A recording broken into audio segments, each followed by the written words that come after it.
வணக்கம். நியூஸ் 7 தமிழின் 8 மணி செய்திகளுக்காக உங்களை வரவேற்பது மாலதி. முதலில்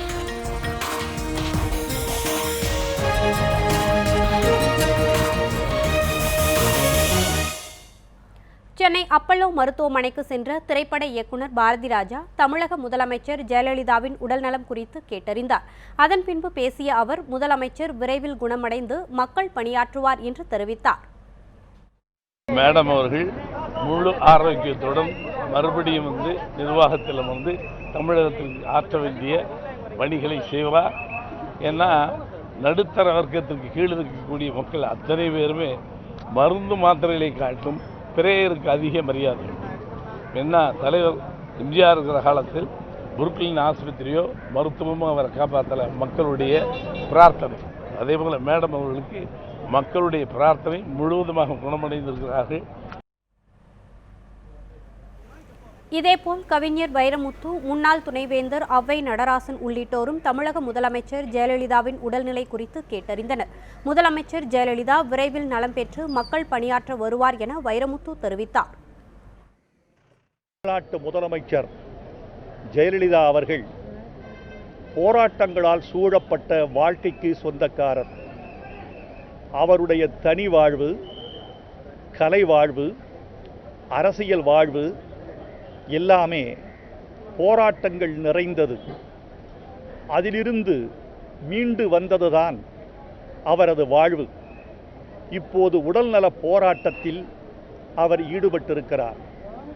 மருத்துவ பலம், மனோபலம் இரண்டினாலும் அவர் மீண்டு வருவார் என்ற நம்பிக்கையை நண்பர்கள் தெரிவித்திருக்கிறார்கள்.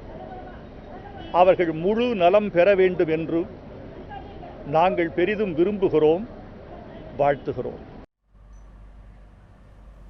சென்னை அப்பல்லோ மருத்துவமனையில் சிகிச்சை பெற்று வரும் தமிழக முதலமைச்சரின் உடல்நலம் குறித்து மலையாள திரைப்பட நடிகை செம்மின் ஷீலா கேட்டறிந்தார். அதன் பின்பு பேசிய அவர், முதலமைச்சர் ஜெயலலிதா விரைவில் நலம் பெற்று வீடு திரும்புவார் என்று தெரிவித்தார். அவங்க நல்லபடியாக பூர்ண குணத்தோடு திரும்பி வருவாங்கன்னு எனக்கு நல்ல நம்பிக்கை இருக்குது. ஏன்னா அவங்க இரும்பு மனுஷி. அவங்க திரும்பி திரும்பவும் தமிழ்நாட்டில் இருக்க எல்லா ஜனங்களுக்கும் எல்லாருக்கும் சந்தோஷத்தை கொடுக்கணும்னு நான் விரும்புகிறேன். அவங்க என்னுடைய பழைய கால சிநேகிதி. சென்னை கோபாலபுரத்தில் திமுக தலைவர் கருணாநிதியை முன்னாள் மத்திய அமைச்சர் மு க அழகிரி இன்று திடீரென சந்தித்து பேசினார். திமுக தலைவர் கருணாநிதி உடல்நலக் குறைவு காரணமாக ஓய்வெடுத்து வரும் நிலையில் கோபாலபுரம் இல்லத்தில் மு க அழகிரி தனது மகன் தயா அழகிரி, மதுரை முன்னாள் துணை மேயர் மன்னன் ஆகியோருடன் சந்தித்தார். சுமார் 1 மணி நேரத்திற்கு மேலாக இந்த சந்திப்பு நடைபெற்றது. இதில் கருணாநிதியின் உடல்நிலை குறித்து கேட்டறிந்த அழகிரி, கட்சியில் தனது ஆதரவாளர்களுக்கு முக்கியத்துவம் அளிக்கப்படாதது குறித்தும் கவலை தெரிவித்ததாக கூறப்படுகிறது. இந்த சந்திப்பிற்கு பின்னர் செய்தியாளர்களிடம் பேசிய அழகிரி, திமுக தலைவர் கருணாநிதி உடல் நலமுடன் உள்ளதாக தெரிவித்தார். தலைவருடைய உடல்நிலை எப்படி இருக்கு சார்? நீங்க சந்திப்பை பத்தி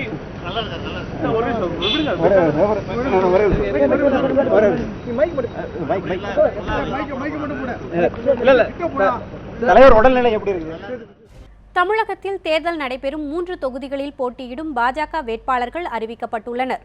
தமிழகத்தில் தேர்தல் ரத்து செய்யப்பட்ட தஞ்சை, அரவக்குறிச்சி மற்றும் காலியாக உள்ள திருப்பரங்குன்றம் ஆகிய 3 சட்டப்பேரவை தொகுதிகளுக்கு நவம்பர் 19ஆம் தேதி தேர்தல் நடக்கிறது. இந்த தொகுதிகளில் போட்டியிடும் அதிமுக, திமுக வேட்பாளர்கள் அறிவிக்கப்பட்டுள்ள நிலையில் பாரதிய ஜனதா கட்சி சார்பில் போட்டியிடும் வேட்பாளர்கள் பட்டியலை அக்கட்சி அறிவித்துள்ளது. அரவக்குறிச்சியில் எஸ் பிரபுவும், தஞ்சையில் MS ராமலிங்கமும், திருப்பரங்குன்றத்தில் ஸ்ரீனிவாசனும் போட்டியிடுவதாக அறிவிக்கப்பட்டுள்ளது. ஆம்னி பேருந்துகளில் கடந்த ஆண்டு வசூலித்த கட்டணத்தையே இந்த ஆண்டும் வசூலிக்க வேண்டும் என தனியார் ஆம்னி பேருந்து நிறுவனங்களுக்கு தமிழக அரசு உத்தரவிட்டுள்ளது. தீபாவளியை முன்னிட்டு வெளியூர்களுக்கு இயக்கப்படும் தனியார் ஆம்னி பேருந்துகளில் கூடுதல் கட்டணம் வசூலிக்கப்படுவதாக புகார் எழுந்தது. இதனையடுத்து சென்னை உயர்நீதிமன்ற மதுரை கிளையின் அறிவுறுத்தலின்படி ஆம்னி பேருந்துகளில் அதிக கட்டணம் வசூலிக்க கூடாது எனவும் கடந்த ஆண்டு நிர்ணயித்த கட்டணத்தையே வசூலிக்க வேண்டும் எனவும் தமிழக அரசு உத்தரவிட்டுள்ளது.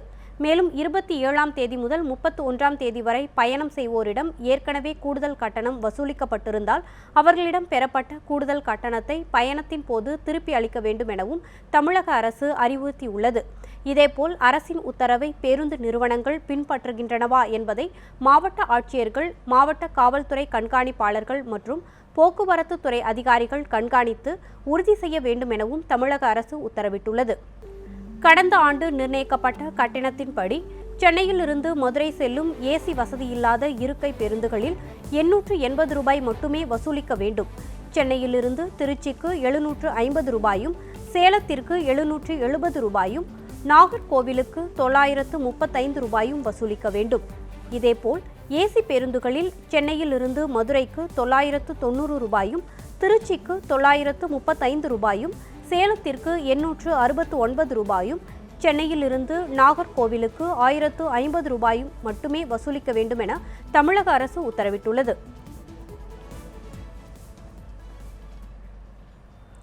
தீபாவளி ரேஸில் நீங்கள் அதிகம் எதிர்பார்க்கும் படம் எது என நியூஸ்7 தமிழ் இணையதளத்தில் நேயர்களிடம் கருத்து கேட்டிருந்தோம்.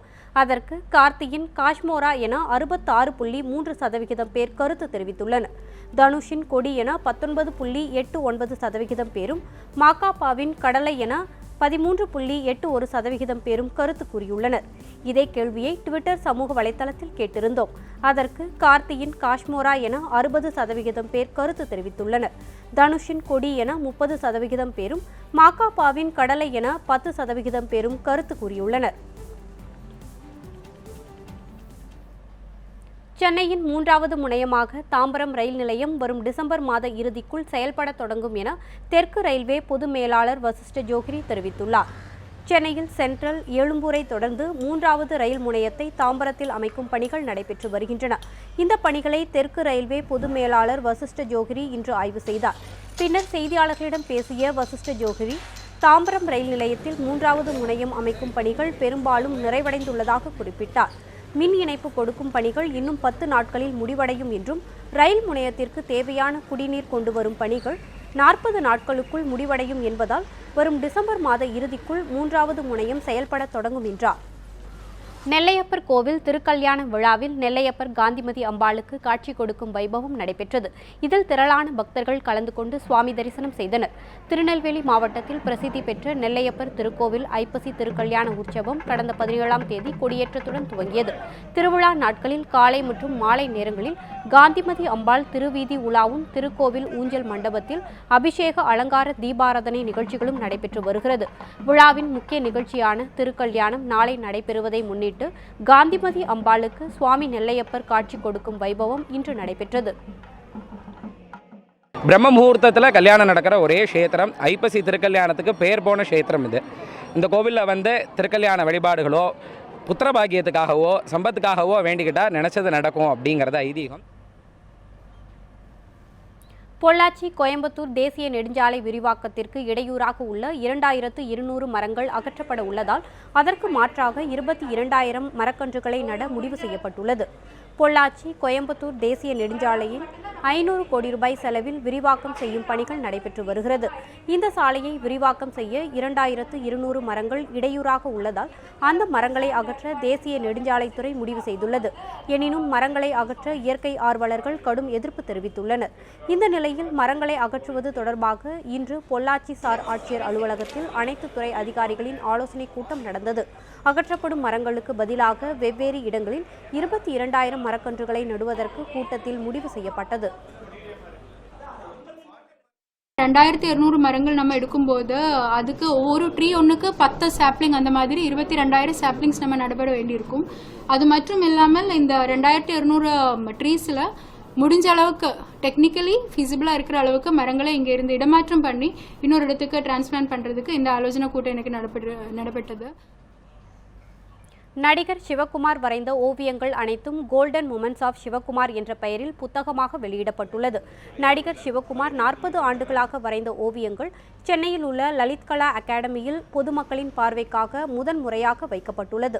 இன்று சிவகுமாரின் 75வது பிறந்த நாளை முன்னிட்டு அவரது அனைத்து ஓவியங்கள் மற்றும் அவரது திரைத்துறை சாதனங்களை பற்றிய கோல்டன் மொமெண்ட்ஸ் ஆஃப் சிவகுமார் என்ற பெயரில் புத்தகமாக வெளியிடப்பட்டது. சென்னை நட்சத்திர ஓட்டலில் நடைபெற்ற இந்த நிகழ்ச்சியில் சிவகுமாரின் கலைஞரின் மகன்களான நடிகர்கள் சூர்யா, கார்த்திக் உட்பட அவரது குடும்பத்தினர் பலர் கலந்து கொண்டனர். 50 ஆண்டுகளுக்கு முன்பு தான் சென்னை வந்ததற்கான நோக்கம் இன்றே நிறைவேறியுள்ளதாகவும் தனது ஓவியங்களை அடுத்த தலைமுறையினர் தெரிந்து கொள்ள முயற்சி செய்திருப்பது மகிழ்ச்சி அளிப்பதாகவும் நியூஸ் 7 தமிழிடம் நடிகர் சிவகுமார் தெரிவித்தார்.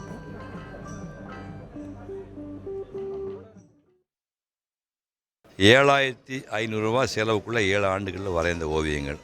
அதாவது மிக குறைந்த தேவையோடு மிக உயர்ந்த லட்சியத்தோடு வாழ்ந்த அந்த வாழ்க்கை இனிமேல் கிடைக்காது. அதை இன்றைக்கி திரைப்படத்துறையில் சேர்ந்ததுனால எனக்கு ஒரு அறிமுகமும் ஒரு வசதியும், அதனால் கல்யாணம் பண்ணி அதனால் குழந்தைகள் பிறந்து அவங்களும் வசதியாக இருக்கிறதுனால தான் இதை திரும்ப பதிவு பண்ண முடிஞ்சுது. இப்போ நான் போனால் கூட ஒரு 10-20 ஆண்டுக்கு பிறகு கூட அந்த புத்தகங்கள் நம்ம பேர் சொல்லலாம். செய்திகளின் இந்த பகுதி நிறைவு பெற்றது. மேலும் பல்வேறு செய்திகளுக்கு இணைந்திருங்கள் நியூஸ் 7 தமிழுடன்.